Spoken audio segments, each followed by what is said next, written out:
नमस्कार साथियों, शिव एस्ट्रोलॉजी में आप सभी का स्वागत है। और आज जिस पाम को मैं रीड करने वाली हूँ वो लगभग 67 वर्ष के पुरुष का पाम है। अगर आप में से भी कोई भी पर्सनली अपना हाथ दिखाना चाहे, अपने हाथ का वीडियो बनवाना चाहे तो मेरे नंबर 8588821529 पे कांटेक्ट कर सकते हैं, लेकिन केवल व्हाट्सएप मैसेज से कांटेक्ट करना है। चलिए तो अब स्टार्ट करते हैं। देखिए, अगर मैं आपके हाथ की आकार की बात करूं तो जिस तरीके का आपका हाथ का आकार है वो आदर्शवादी हाथ की कैटेगरी में आता है। आदर्शवादी का मतलब बिल्कुल ये नहीं होता कि आपका हाथ आइडल हैंड है और मतलब सारी गुण है इसके अंदर, ऐसा नहीं होता। ये नाम है। कुछ पहचान बताती हूँ जिसे हम मैच कराएंगे आपके हाथ के आकार से। देखिए, आदर्शवादी हाथ लंबा होगा, ठीक है, कम चौड़ा होगा, क्योंकि बहुत लोग सीखते हैं इन वीडियो से, इसीलिए बताती हूँ। क्योंकि ये हाथ लंबा होता है, चौड़ाई कम लिए हुए होता है। इसमें उंगलियाँ देखिए आप, इसमें छिद्र कम पाएंगे। तो अगर मैं तस्वीरें देखूँ आपकी और भी, तो मुझे आपकी उंगलियों के बीच में छिद्र नज़र नहीं आ रहा है। देखिए, मिलाएंगे तो उंगलियों में छिद्र नहीं बन रहा। किसी किसी के काफ़ी छिद्र बनता है, आदर्शवादी हाथ में नहीं बनता। इसके अलावा ऐसे लोगों का शुक्र और चंद्रमा काफ़ी बड़े होते हैं। अगर मैं आपके हाथ की बात करूँ तो ये देखिए, शुक्र पर्वत और चंद्र पर्वत दोनों ही काफ़ी बड़े बने हुए हैं। इस वाले हाथ में भी शुक्र और चंद्र काफ़ी बड़े बने हुए हैं। अंगूठा छोटा होता है, वो भी आपका है। और मस्तिष्क रेखा दोषपूर्ण होती है, वो भी आपकी है। तो कुल मिलाकर आपके हाथ का आकार जो कैटेगरी में जा रहा है वो आदर्शवादी हाथ की कैटेगरी में जा रहा है। आप इस तरीके के हाथों में, अगर मैं बात करती हूँ, मस्तिष्क रेखा अगर दोषपूर्ण हो तो भी उतना फल नेगेटिव नहीं दे पाती, ठीक है। एक से अधिक जीवन रेखा या मंगल रेखा मिलती है। जीवन रेखा है, उसके पीछे एक छोटी सी मंगल रेखा भी चल रही है। तो क्या स्थितियाँ बनती है? देखो, आप लोगों में एक तो बेसिकली इस तरह के हाथ में संतान अधिक होती हैं, ठीक है। अब जो भी मैं बता रही हूँ हाथ के आकार पे बता रही हूँ, बहुत चीज़ें रिलेट करो कि कुछ नहीं भी रिलेट करेंगे आप। रीजन बिंग रेखाएं सबकी अलग होती हैं, आकार एक जैसा हो सकता है, ठीक है। तो सुनिए कि क्या क्या चीज़ें हो सकती हैं आपके साथ। संतान अधिक होती है आदर्शवादी हाथ में। बच्चे आरंभ में आपको अपने स्वस्थ दिखाई दिए होंगे, फिर बाद में स्वस्थ गिरा होगा, स्वास्थ्य जो है उनका गिरा होगा। फिर बड़े होकर ऐसे लोगों के बच्चे स्वस्थ हो जाते हैं और मोटे भी हो जाते हैं। ये भी एक योग आता है। संतान को भी उसकी संतान के विषय में चिंता रहेगी, कोई ना कोई ऐसा कारण ज़रूर बनेगा। संतान जब आपकी उत्पत्ति हुई होगी उस समय के बाद घर में उन्नति हुई होगी। आपकी संतान का स्वभाव थोड़ा तेज हो सकता है। आपके स्वयं के भाई बहन अधिक हो सकते हैं, ठीक है। आपकी अगर बहू है, मतलब अगर आपके पुत्र योग है और उनकी पत्नी है, तो उनका भी कुछ स्वास्थ्य जो है वो कमज़ोर हो सकता है। ये भी आदर्शवादी हाथ में होता है। और बच्चों की जो संतान होती है उनका स्वास्थ्य भी कुछ कमज़ोर मिलता है। जनरली उनके लड़कियां होने का योग ज़्यादा बनता है। ऐसे लोग जिनका आदर्शवादी हाथ होता है उनमें संघर्ष आरंभ में बहुत होता है। और संघर्ष का एक कारण ये बनता है कि घर में किसी व्यक्ति की मृत्यु हुई, उसके बाद आर्थिक संकट उत्पन्न हुआ और फिर आपने काफ़ी संघर्ष किया। अंततः काम तो बन जाता है, पैसा आपके पास आएगा, धन आने का कोई ना कोई स्रोत जिंदगी भर बनता रहता है। लेकिन हाँ, संघर्ष जो है, स्टार्टिंग संघर्ष तो काफ़ी ज़्यादा रहता है। भाई बहन में से कोई एक भाई बहन आपका आर्थिक रूप से काफ़ी कमज़ोर हो सकता है। और वंश में कोई ना कोई स्त्री या पुरुष, हम कह सकते हैं, उनके 2 विवाह होते हैं। ये सब पहचान होती है आदर्शवादी हाथ की। अब आ जाते हैं आपके हाथ की उंगलियों पे, क्योंकि उनमें से कुछ बातों में आपने रिलेट किया होगा, कुछ में नहीं किया होगा। अब मैं पर्सनली आपके हाथ को बताती हूँ। सबसे पहले जिस पर निगाह जा रही है वो है आपका मनी ट्रायंगल। कोई भी व्यक्ति इनके हाथ को मनी ट्रायंगल को देखेगा, अगर नया होगा पामिस्ट्री में तो बोल देगा कि भाई बहुत पैसा होगा। नहीं, मेरे हिसाब से ऐसा नहीं होता। मेरे हिसाब से जो चीज़ें होती हैं वो ये हैं कि मनी ट्रायंगल ऐसे व्यक्तियों के हाथ में होता है जो अगर 100 रुपये कमा रहे हैं तो 30 रुपये बचाने कैसे हैं उसका समझ होता है। पैसा कैसे कमाना है और पैसे को कैसे मैनेज करना है, ये स्थितियाँ मनी ट्रायंगल वालों के हाथ में बड़ी अच्छी होती हैं। मनी ट्रायंगल वाले को मनी मैनेजमेंट बड़ा अच्छा आता होता है।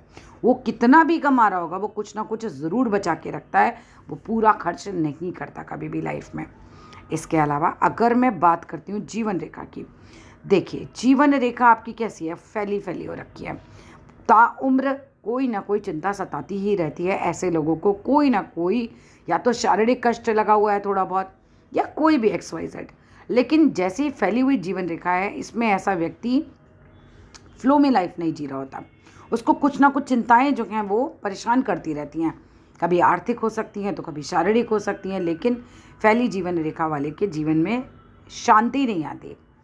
इसके अलावा अगर मैं बात करती हूँ, आपके प्रश्न पे आ जाते हैं कि भाई 67 वर्ष की मेरी आयु है, बीच में मेरा गैप हुआ है 5 साल से मैं काम पे भी नहीं हूँ, मतलब मेरा जो काम धंधा है वो बंद पड़ा है। आगे करूँ या ना करूँ, मैं आपको दिखाती हूँ आपके हाथ में साइन कहाँ से कहाँ तक आ रहे हैं। सबसे पहले बचपन की बात कर लीजिए। देखिए, बचपन में भाग्य रेखा उतनी सटीक नहीं है, बिल्कुल बचपन की बात कर रही हूँ। जहाँ उम्र थोड़ी बड़ी हुई, ठीक है, भाग्य रेखा ने पकड़ा हिसाब किताब, बारीक भाग्य रेखा बन रही है। पैसा कमाया होगा, 48 के आसपास तक काम धंधा काफ़ी बेहतर दिख रहा है आपके हाथ में।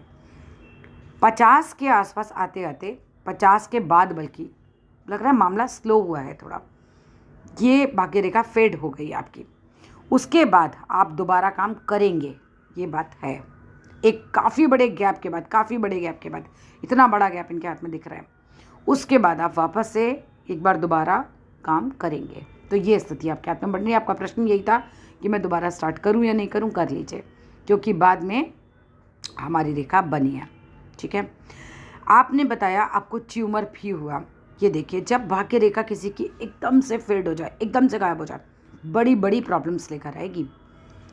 किसी के हाथ में भी अगर भाग्य रेखा चल रही है और चलते चलते, ये देखिए चल रही है, चलते चलते ख़त्म हो गई, उतना वक्त बड़ा कैड़ा निकलता है और झेल जाता है आदमी, ठीक है। उधार भी हो सकता है ऐसे व्यक्ति का।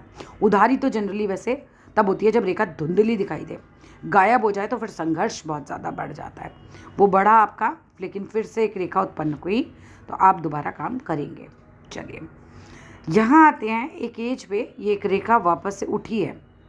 ये आपको देखना है कि भाई ये कौन सी एज पे उठी है। मैं बताती हूँ, दिखाना देखना आपको सिखाती हूँ, ठीक है। इस एज पे कुछ ना कुछ आपका काम जो है वो बड़ा होगा। देखिए, जितने डॉट आप यहाँ लगाएंगे उतने ही डॉट आप यहाँ लगाइएगा अपने हाथ में, ठीक है।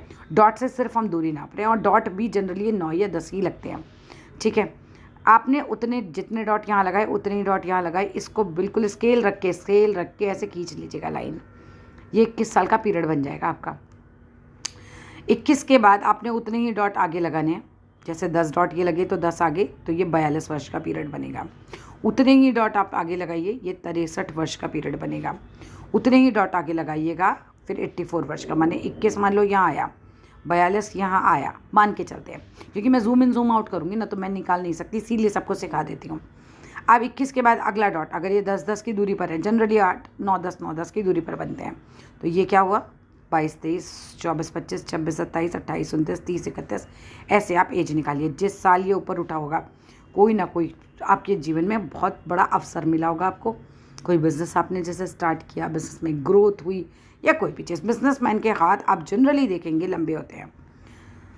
मैंने जो अपने अनुभव में पाया वो यही पाया कि बिजनेसमैन की हथेली जो होगी वो बड़ी होती है और लंबी होती है, ठीक है।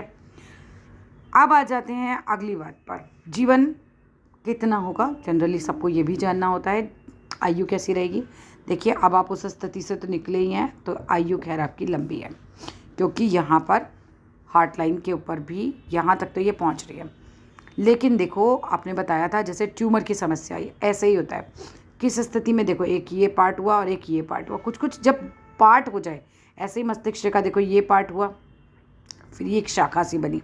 इस तरह की स्थितियों में सामान्य स्थिति नहीं बनती, कोई मेजर चीज़ आ जाती है। मेजर चीज़ आपके पास आई भी, प्रॉब्लम आई मेजर। बाकी तस्वीरों की तरफ आते हैं, ज़रा उल्टे हाथ को भी एक बार देख लेते हैं। देखिए, उल्टे हाथ में स्थिति क्या बन रही है। जीवन रेखा चली, इसमें एक सामान्य आयु आपकी दिखाई दे रही है, बहुत ऐसे लंबी नहीं दिखाई दे रही, ठीक है। बाकी हम केवल इसको ही नहीं देखते, हम मस्तिष्क रेखा को भी देखते हैं और हम जो है इस रेखा को भी देखते हैं। मैं ये तो नहीं कह सकती कि आप कोई 80-85 साल बहुत ज़्यादा लंबी आयु लिए हुए हैं, ठीक है, लेकिन इतनी भी कम नहीं है। यहाँ पर लेकर चलें तो करीब करीब मैं मान के चलूँ तो 75-76 के आसपास की आयु ज़्यादा दिखती है मुझे। बाकी जीवन मृत्यु भगवान के हाथ में है, ठीक है, उस चीज़ को भगवान को ही छोड़ देते हैं। यहाँ पर बहुत बड़ा राहु का आपका कट आया था इस एज पर। जैसे मैंने एज निकालनी सिखाई है, आप ये कट चेक कीजिएगा किस एज पर आया। काफ़ी बड़ा कट है, तो इस एज में कोई बड़ी प्रॉब्लम आई होगी। आगे पीछे के 2 साल लेके चलिएगा, झेल जाता है इतने बड़े राहु के कट में आदमी। बिजनेसमैन के हाथ में हमेशा रेखा बुध की तरफ बढ़ती हुई दिखेगी। ये देखिए, रेखा बुध की तरफ बढ़ रही है, ठीक है। ये स्थिति भी बनती है। मस्तिष्क रेखा दोहरी हो रही है, नीचे से दिमाग तेज़ होता है ऐसे लोगों का। ये देखिए नीचे से दो मुखी हो जाती है, बोलने की कला होती है, दिमाग तेज़ हो जाता है। इस रेखा का, हृदय रेखा का कोई भी शाखा मस्तिष्क से टच होना अच्छा नहीं माना जाता। ये एक नेगेटिव साइन देता है।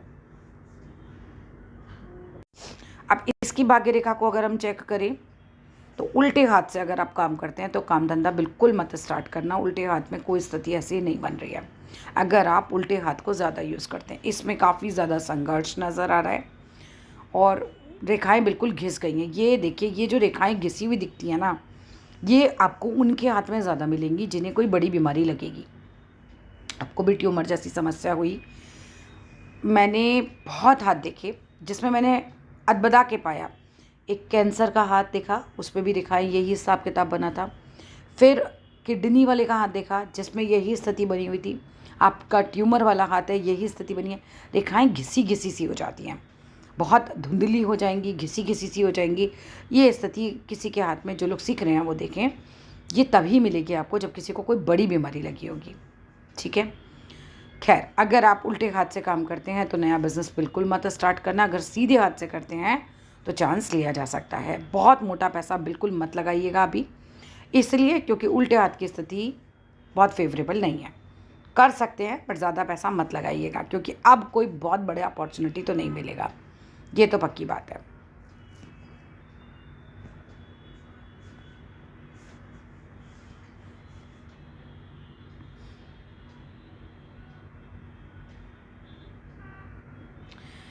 इसके अलावा कुछ भी पूछना है आप नंबर पे मैसेज कीजिएगा।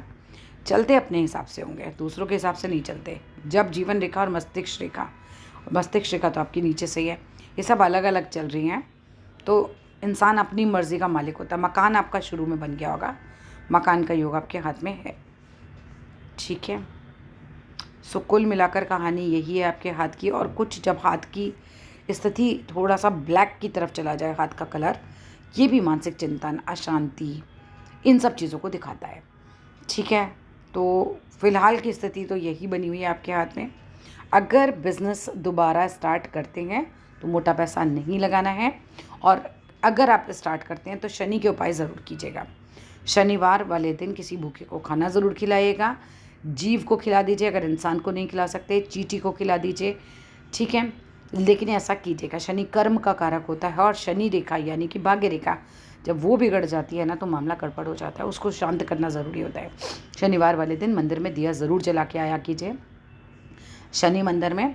और अपने ऊपर से उड़द है या नमक है या तेल है, जो भी शनि का सामान होता है, चमड़ा है, कोई ना कोई चीज़ उतार के ज़रूर दे दिया कीजिए, मंदिर में रखवा दीजिए, किसी गरीब को दान कर दीजिए शनिवार को। लेकिन इन चीज़ों को ख़रीदना नहीं है, ख़रीदना शुक्रवार को है। शनिवार को कभी नमक नहीं खरीदना चाहिए, तेल नहीं खरीदना चाहिए, चमड़ा नहीं खरीदना चाहिए, खरीदना नहीं है उस दिन। आप एक दिन पहले लेके रख लीजिए और अपने ऊपर से उतार के और दीजिए। हाँ, शनि मंदिर के बाहर जब खरीदते हैं तो हाथ के हाथ दे दिया जाता है, वो तो हाथ के हाथ ही आप मंदिर में चढ़ा देते हो, वो एक अलग केस होता है। ठीक है, वैसे अपने घर में मत खरीदेगा कभी। तो यही आपके हाथ की स्थिति बन रही है अभी। तो कुल मिलाकर स्थिति बहुत फेवरेबल नहीं है। ठीक है, तो आज की वीडियो के लिए इतना ही। कुछ और पूछना है तो ज़रूर व्हाट्सएप कीजिएगा, मैं हर एक का जवाब ज़रूर देती हूँ बाद में भी।